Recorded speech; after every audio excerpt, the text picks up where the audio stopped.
Basically, I went to a really inspiring presentation by Rachel, which kind of put together all the bits, because I had tried Twitter about 6 months before and kind of gone in and then just run away again, because I couldn't really see the point of it. But she really connected up how you can like link it to your blogs and events and fundraise. It was a deliberate decision from my point of view. One of the comms officers at FFI. It wasn't anything that we'd planned. I'd only been at FFI for about 6-7 months, and I was trying to look at ways to improve our website, make it more interactive, and not just focus on our own website, but our online presence as a whole, and maybe engage with new audiences, because traditionally our membership base has been maybe a bit older and we're not that well known, so trying to reach out to new audiences. And at the same time, I'd set up a Twitter account and spent the usual, I think, first 2 months going, what on earth is this? Why does anyone care? Why do I care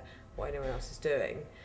And then basically decided I'd do my personal one kind of for work. So I started following lots of other charities and fundraising people, and started to realise that actually it was really useful. I found out lots of information from it. It wasn't just people going, I'm really important. The most success we've had on Twitter was that Stephen Fry was having a lunch with Sir David Attenborough, who's one of our vice presidents, as you say. Right from when it launched, it's like, we need to get Stephen Fry to adopt the word. You know, it's Stephen Fry, words. You know, you can't get any better. At 2 o'clock, and then I came back to my desk and I had pages and pages and pages of emails, all from Twitter, just saying so-and-so started following you, and I thought, what's going on here? And then I dug to the bottom of it and found this tweet from Stephen Fry, and he had started to follow us. Brilliant.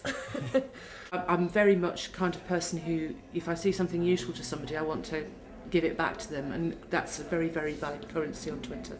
I've learned that some charities are using Twitter to talk about what's going on. That is quicker than producing a newsletter.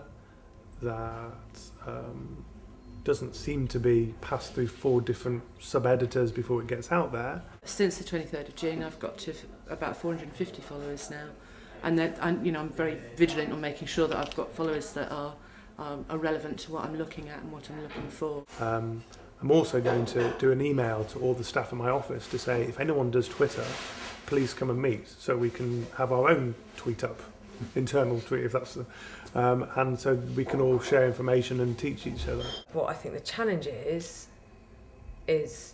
making it, we want to use it as a fundraising tool, but I'm really aware that if you make it too, Twitter's not a sales tool. If you start being like that, then switch people off. Yeah.